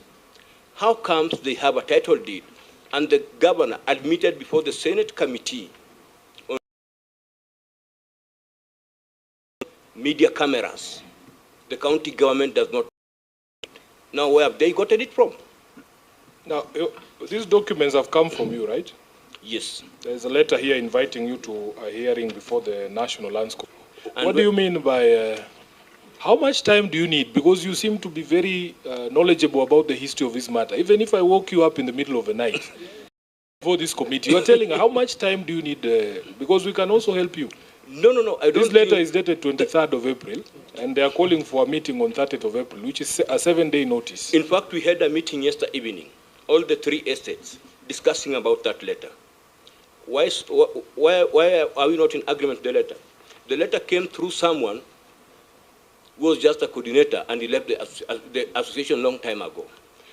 We have been writing to the National Lands Commission directly as Lumumba Resident Association. So you're saying you will not attend this hearing? I'm still answering your question, Senator. No, you know, I guess we need to make some progress. Yes. Let's make progress. Yes. And I want you to be very honest with us, because we have been more than honest with you. Yes. As a senator, you know how much we have dwelt on this matter. Yes. Chair, as a senator of Nairobi, one of the frustrations I have, and I have to express this because I've said it to Chairman Mgonda, I've said it to Sam, is that there be a hesitation from you to resolve this question. For that conversation to happen, you look for excuses for that conversation not to happen. Chairman, if the National Land Commission has invited you, and you have rightly said they are the ones who should be able to resolve this question, even if they call you today or tomorrow, honestly speaking, what is wrong with appearing before the National Lands Commission? We have no objection, but you are saying it should come through you. The invitation should come through you. No, I'll give you of it. The letter, we received it on Saturday in the evening, not a working day. And it never came through the channel. It came through someone. Senator Wambua, please. Chairman, you are representing the chairman. Are you disputing the contents of this letter? We are not disputing. We can avail ourselves anytime. Are you disputing the contents of this letter? We are not disputing. You're not disputing? We are not disputing. Then if you're disputing, what is the problem? The problem is how it came to you. I mean, really, surely. This is a serious matter. Yes. Please. Let's. Senator Chute. Yes, I want to ask Chair a specific question. Question number one. All these years, have been paying some kind of a rent. I want to know they were paying to who? Number one. Number two, the governor has just said that he's giving houses to the former tenants. What is his take on this? Is he agreeing to it or not? We don't refuse. But one thing, we are not trusting the Nairobi County government. They don't honor their promises. The first question is, you've been paying rent. You've been paying to who? Which institution? So now you are telling us... you know, Chair, Chair, just let me make this point. Please. That I would very much want. You know, yes. One of the things you have not told the Chair is that this dispute arose in the 80s. I think it's 1987. Your senator was fined for all. Yes. Before I leave this Senate, yes, I want to be able to have resolved this. And I'm sure there is make sure that there is finality. Yes. And because this is a house, the governor has said certain things, and I'll want him to say themselves regarding that question of ownership. But what I wanted to request, these are constitutional bodies that are mandated to settle these disputes. Yes. Disputes regarding land ownership, you have rightly identified to be the National Land Commission. Yes. I want to make a request, a very passionate request to you, that just the way you have been cooperating with this committee, whenever we call you about who has brought the letter, I send text messages to you. Chair, sometimes I get so frustrated. And Chairman, I've spoken to you directly. It doesn't matter what somebody calls a meeting. If you call Sifuna into a meeting and I know that I want to say, that is why you saw me asking the chair from Maringo whether they were present in these meetings and whether they were allowed to say to the courts, into the Nairobi County government, so that you can have honest conversations. Yes. Do you want this chair? Because when Senator Chris will appear before the National Lands Commission. There is no way. Yes. There is no way you avoid the Nairobi County. I've been talking about this both at the level of government, national and county government. With the government in both sides. It's an unfortunate situation. Population loses trust for whichever reason, and I don't want to get into the transactions that have been between you and the Nairobi County government. Whichever reason, we constantly have a population that is constantly losing trust with the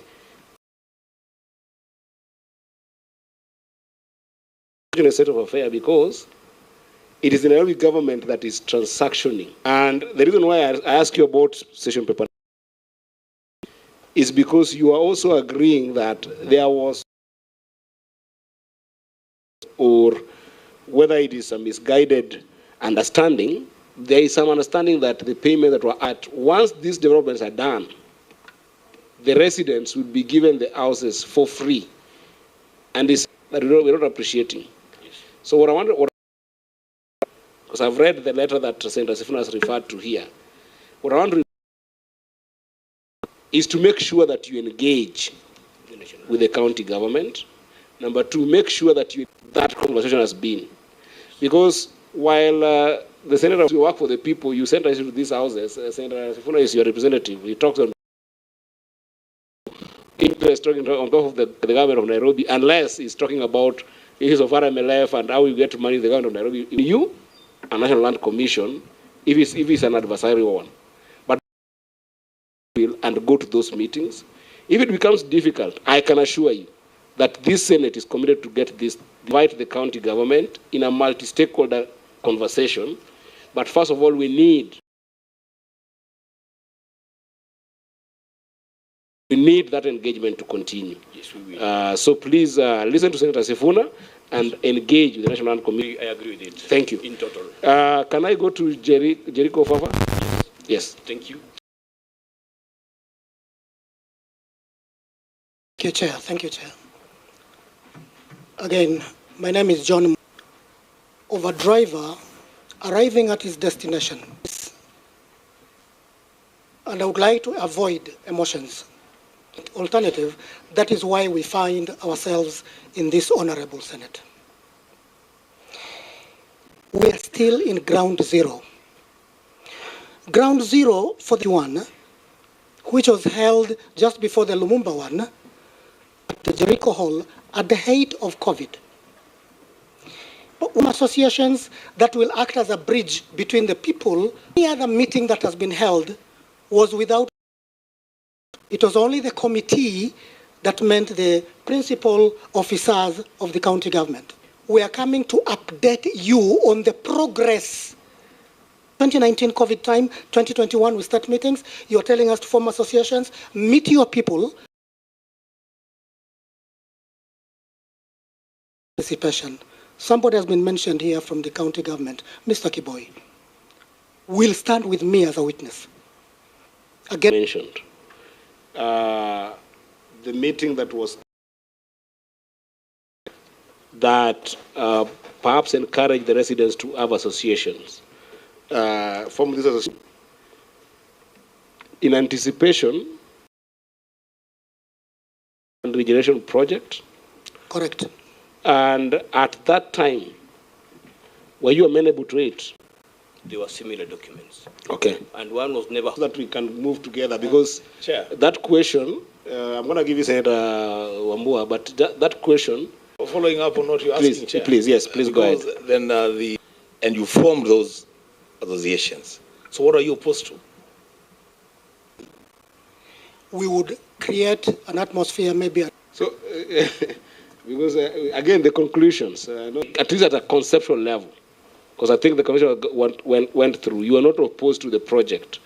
What is becoming a response to, and we must get to conclusion. So, there's issue of not engaging the associations and the association's leadership. Continue without our member being able to go on record, because she has walked in and she has tried to catch your eye. But Chair, sorry, you are not allowed.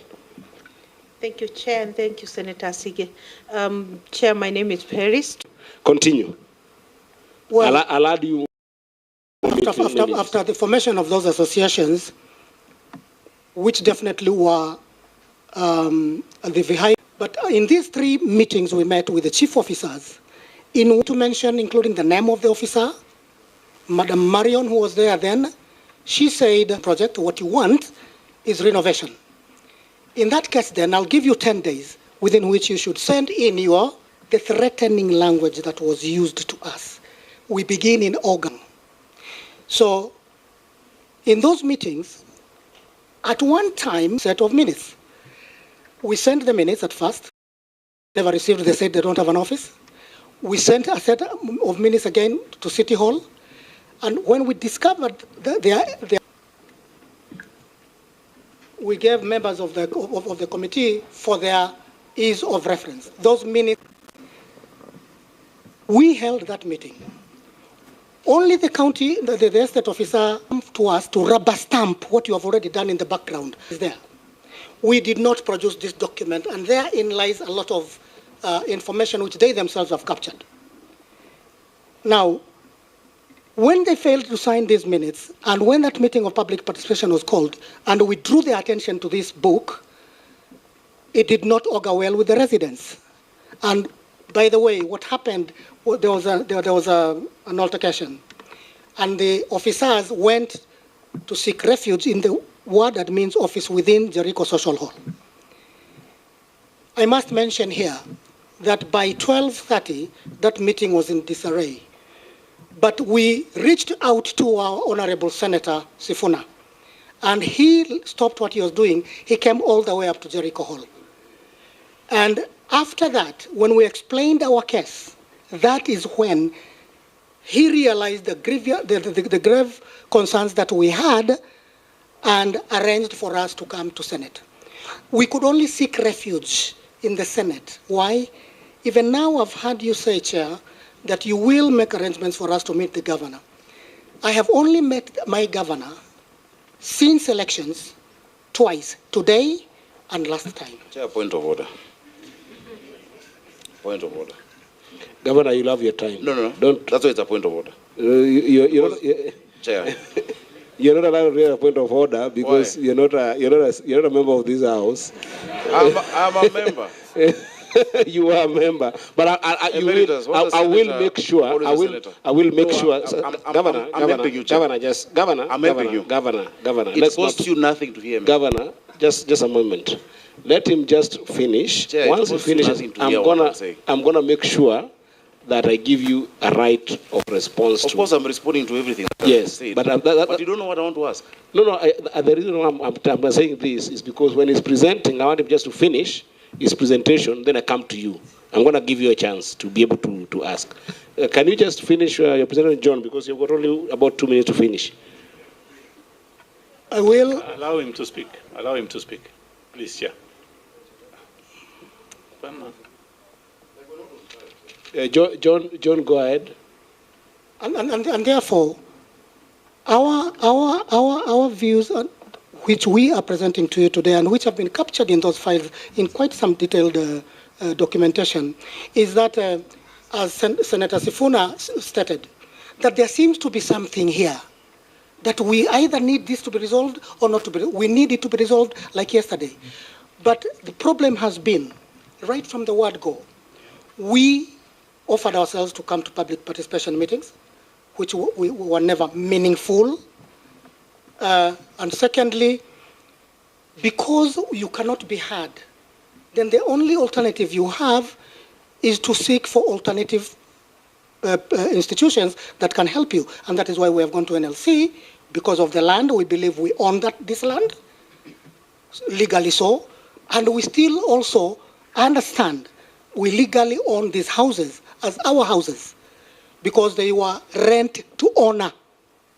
Rent to own. We were going to seek your indulgence here, that you engage NLC in our estates. Thank you, Chair. Governor. I think next time we have such an oath. Because there's a lot of disingenuity. You must have clean hands.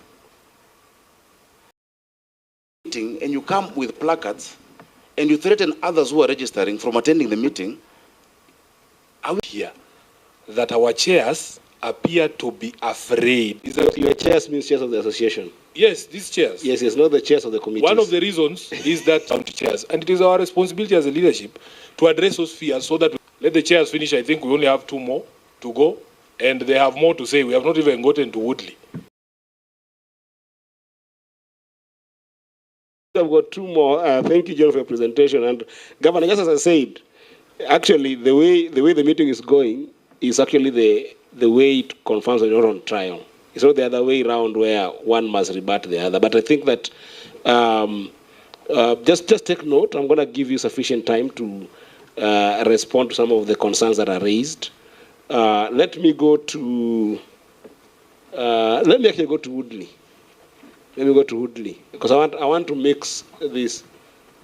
The gentleman, you're from Ofafa, right? Yes. Yes, yes. Ofafa has just been represented by the chair. Yeah, but I want to ask before you go to Woodley, there's some information that you are lacking.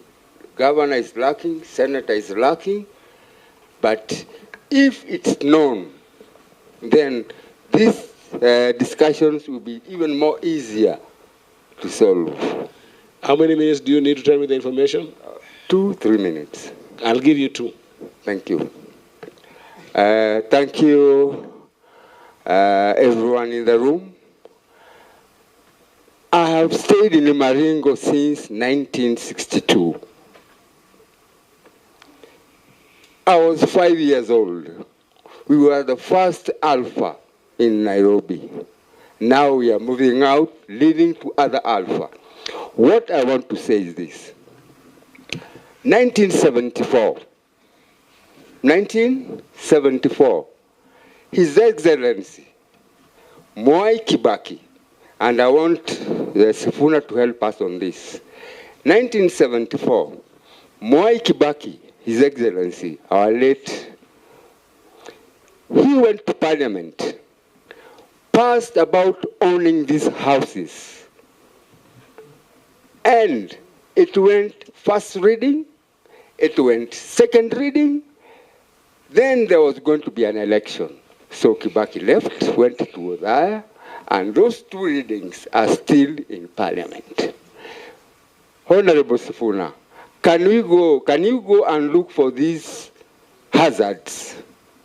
Because it is one of the documentary evidence, supportive documentary evidence in what we are doing and saying here. Secondly,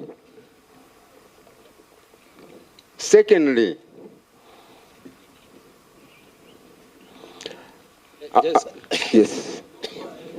Secondly, about ownership. I don't know anywhere on this planet someone builds a house without a title, without showing documentary evidence of what you own, and the designs of those houses or whatever you want to build. So when governor says they own the houses, maybe we would like to see the designs that the county government had and the titles to show that they own the land. But they want to own the land in their minds and not following the constitution or any law they have passed. So, Honorable Sifuna, can you go, please? I've tried to get those documents, 1974, the hazard that they passed that we should own the houses. It remained only 1 reading to own. I will help Sarah Sifuna there very fast, and thank you for the contribution. I didn't even know that there is former, His Excellency the former president was involved. Yes. But 1974. Yes. Remind me of your name again. Honorable Mwai Gakuya. Yes, Mwai. I wanted to just share with you that in Parliament, when a member wants to pass law and they have brought that proposal in the House and it has gone through first and second reading, and one, it can collapse in those engagements. It can be passed or not passed by members. It was passed, but just let me guide you. Yes. But most importantly, if it wasn't made law, and in that session then it didn't go through, it lapses in that session. So it's very unfortunate. I wish that actually the late president followed this through and made it law. But because it wasn't made law, it would be difficult for Senator Sifuna to go and dig it because he died with that session. Okay, can you advise me? Chair, just switch off your mic, Mwai. Yes, sir. I want to commit to you. It is very easy to get parliamentary records. The Hansard is there, but what the chair is struggling to tell you is that a law only passes after that third stage. But as to the debate, the record is there. We can always get it for you. So I think, Chair, we can move to the next. Well, I'll move to Woodley, but I will definitely encourage Senator Sifuna to get us the material. But just in terms of the legal framework, it is if it didn't pass, it died with that session. What I'm trying to say, Chair, is that those documents in Parliament are part and parcel of supporting documentary. I get it. I get it. So what I was asking Sifuna, to bring those and then ratili itaanguka. Thank you. Yeah, but I must, just a moment, I must help you because you seem to be a veteran there. You actually lose more on this conversation when you go to refer to a document that was not passed by law. So, but that's for another day. So just switch off your mic and then let's hear from Woodley. Maybe give me a second or two to... Let please. I will give you some other time, but let the gentleman here also get a chance, okay? Thank you. Thank you. Thank you very much, Chair. My name is Sam Gachago, and I'm the chairman of the Woodley Development Initiative. And nataka kusalimia our governor, Governor Sakaja, who I have not seen since he was elected governor. I last saw him in his office in KICC. It is good to see you, Governor. And I'd also like to say hello to Lydia Mathia, who has evaded seeing us for the last 8 months. Governor, it is true that the redevelopment in Woodley has proceeded, but at the moment there seems to be very little activity, and people are asking questions as to what is going on. Number two, I know there were certain problems with people going to court, and out of the 43 people, only 22 or so people were given their 900,000 shillings for relocation. I was approached by a lady who nearly undressed in front of me saying she wants her money. And I asked her, where do I get Governor Sakaja to ask him this question? And it is something that you as a governor need to look at. You need to make a decision as to whether you're going to give the other 22 people who have not received their relocation allowance money, because there are some very elderly ladies who are crying foul because they need to receive this money. Yes, it's true, we did support this redevelopment, and we have been supporting the redevelopment process since 2014. And the fact of the matter is, there would be no Woodley estate. Woodley estate had disappeared and was going to disappear. But for the gallant fight that was put up by the residents, we managed to save the estate for the county government. At that time, it was the Nairobi City Council, at great expense and sacrifice. When you come to talking about, I think, is it lot 2, 3, 4, and 5? I think one of the basic things that you should do is inform the community in Woodley what is actually going on, because right now they are wondering, are we going to be taken by surprise? It was not surprise, but it is very it's a sad thing to see people being removed at night. And that is one thing, Governor Sakaja, we don't want to see in the future. We want a structured way of dealing with this. Just like how we would like to see a structured way of dealing with public participation. The redevelopment process is good for the city, but it has to be done with adequate public participation. As you've heard, everybody, most of the other chairmen are crying public participation. So what we are asking you as a governor is to ensure that these public participation meetings are structured in the proper manner. Now, I'd like to deviate, Governor Sakaja, from, with the permission of the chair. Go ahead. To discuss an issue that has been plaguing Woodley for the last 2 months. We do not understand why we are getting threats of eviction from the housing department now and then. And this is creating a lot of disease amongst. I've written to you about that, and I think you have told us to see your chief officer, Miss Mathia, and she has not been available. But we did manage to see Patrick Mbogo, who assured us that they are looking into the matter.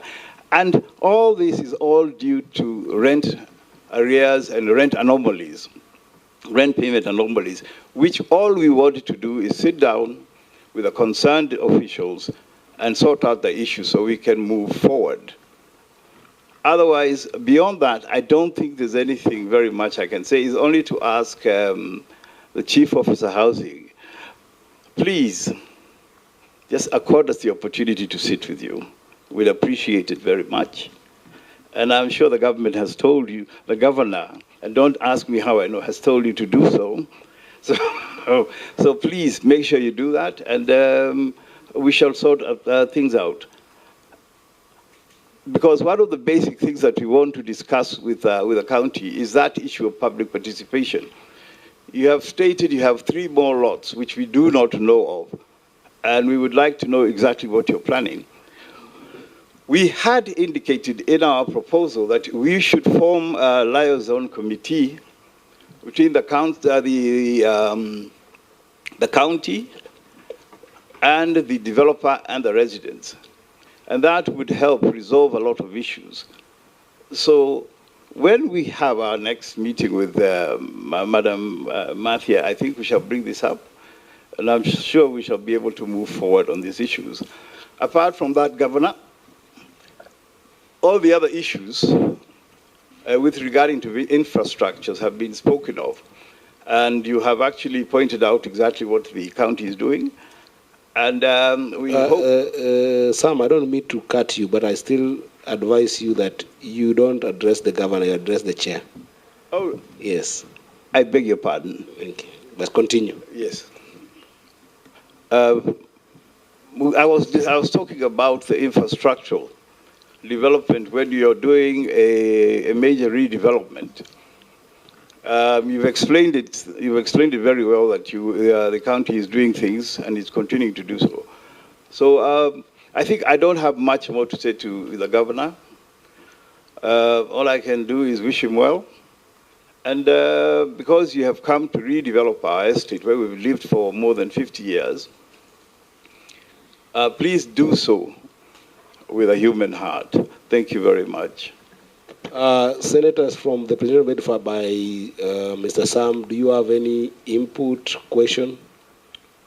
Yeah, Chairman, I am quite surprised that Sam Gashago getting this opportunity, all he has to do is to wish the governor well.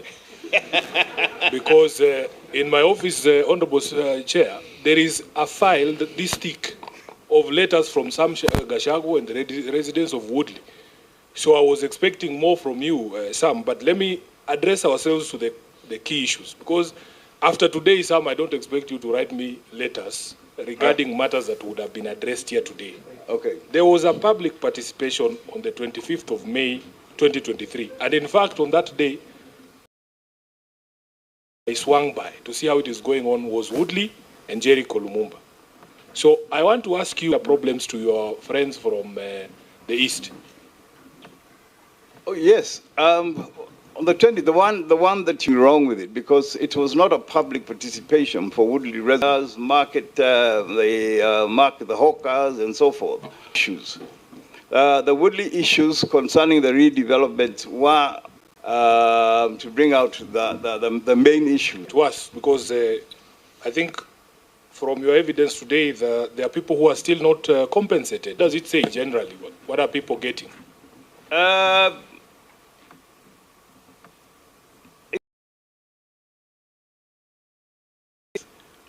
Exactly, that one will get a unit. Do you know the unit? The biggest problem with this redevelopment, knew exactly what was being built on the ground. Why can't we get a master plan? Even if it's a master plan for the entire Woodley. Okay, finally, Chair, on this other resolve some of these matters. If a county government writes to you threatening of payment, there is a place you go, Sam. Have you guys gone where I advise you to go? No, we haven't gone that.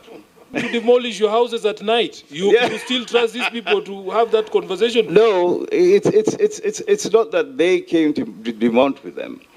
You understand? Those houses don't belong to us. But you see, what you do is, so I'm appealing to the governor to look. You will appeal to governors and in particular Lydia's goodness. Not really.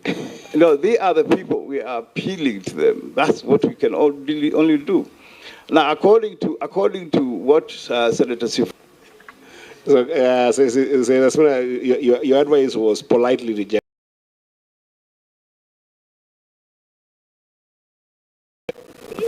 You know, Chair, from the account of the representative from Woodley, boiling nicely in Woodley.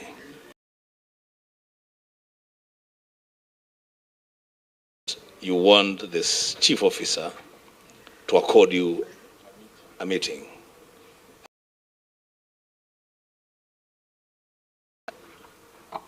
I didn't say that. I just said that we have received predictions coming directly from her office, and exactly what is going on. That is my. Everything is hanky-dory. Not everything is right. You understand? Like I have said, the systematic, the way they go about something that we don't know, we haven't heard about it. And I think they're putting those with the residents so that they know exactly what they're going to put in their EO. Make conclusions on certain issues. So in Woodley, many issues, but there's the issue of compensation there. Some people are not being. No, I haven't received one because it was being given to only 42.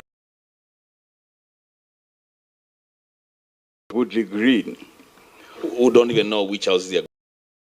Which they don't know. Okay, last because 50% of them haven't received. That's okay. And Senator Sifuna seemed to know about that. A lot of us don't know. Sifuna is referring them to something.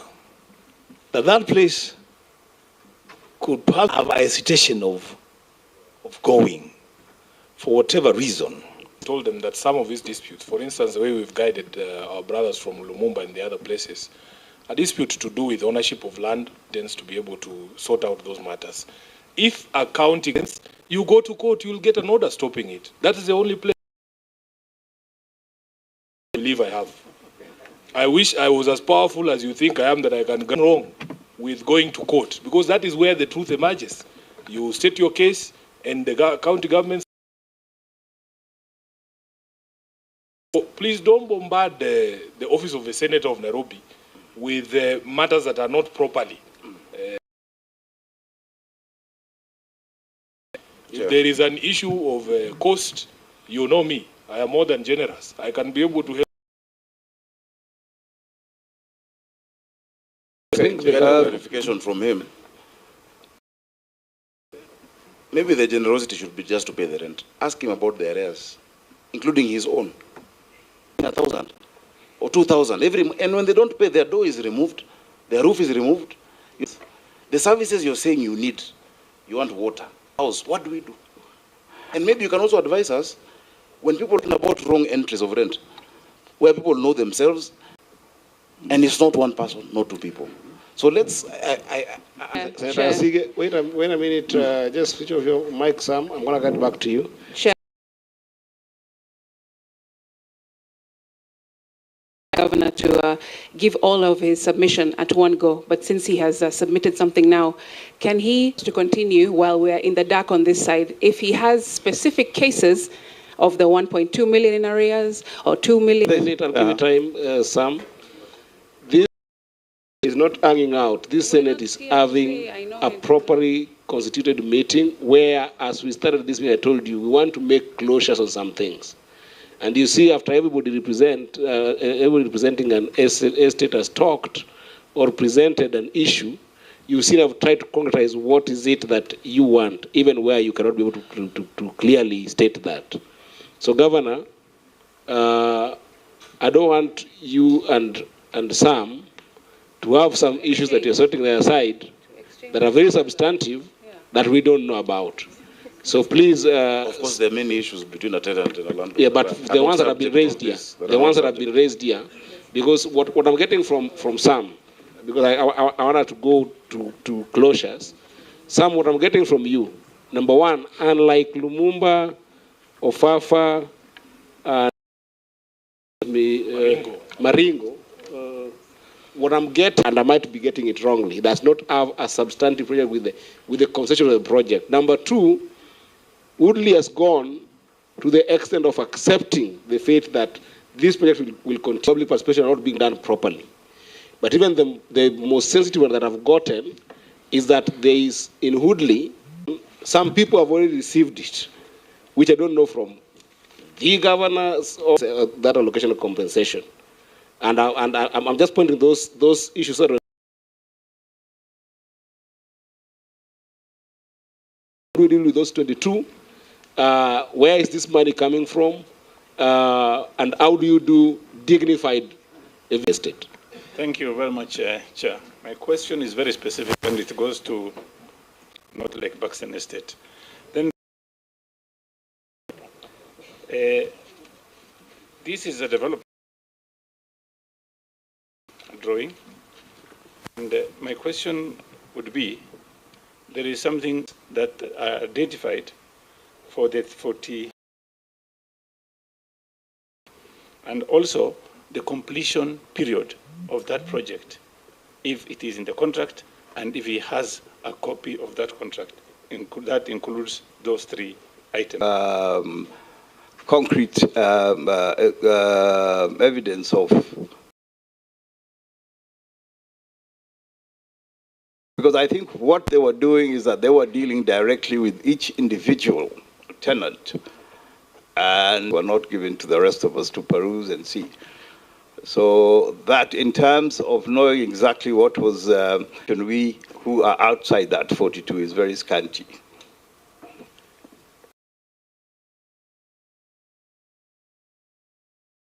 Senator Sige, please go ahead. As supplementary to that, to the Chair for Woodley, I believe, Chair, that Sam is here to represent those others, right, in Woodley Estate.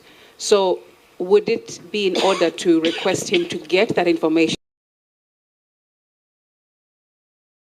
He is sitting here in this meeting today. It would have been great if that documentation was with him now, but can that in front of us, Chair? Governor, take a serious note on that. But the MOU is in the documents you have, Chairman.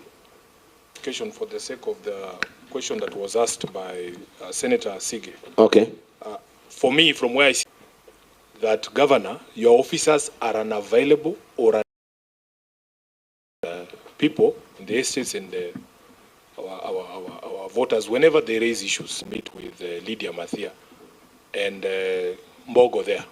I remember giving Mbogo a call in Nairobi, especially surrounding such important matters Personally, the dispute, as I understand it, Senator Crystal Asige, when NMS came, there was even greater confusion. It's not going to happen in Sifuna's office, which is why, Governor, your officers, these officers make our lives a bit easier. I would like to go a month without receiving over. So for me, that is my understanding of the problem, and this is a challenge we will put to the governor. Instruct your officers to be... I guess I was presenting, we saw when John was presenting, the constant confrontation is... Rent reconciliations are done every single day. They're not done by the chief officer or by a CEC. Every day at our customer service center, it's a routine administrative thing. It's not for a meeting with the cabinet or with CECs, you know. You'll understand what is going on. That's in order, Chair. But it's here. But also, anytime you submit, Governor, my request humbly is that you just point us to the... Yes, Sam. Now, I get the feeling that, that the governor is just getting back at me for having raised this issue. This is a committee of the Senate. Yes. When someone is talking,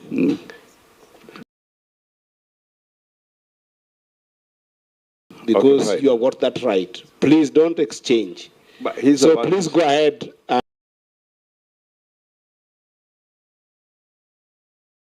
Okay, but go ahead. I'm listening.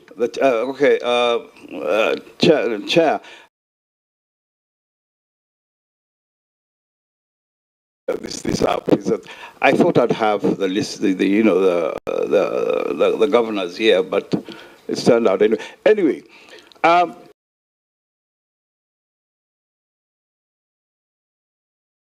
whole estate was sold. It was sold to 1992. We took up the fight to protect our estate, and the government did not come to our aid with respect to Woodley Estate as being null and void. Now, what has happened is there were about 20-odd people who... These are the people who he is claiming have arrears of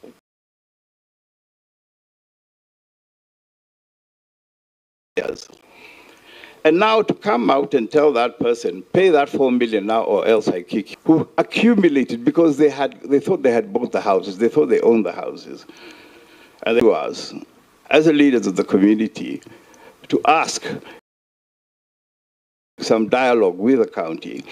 Can we sit down and do a structure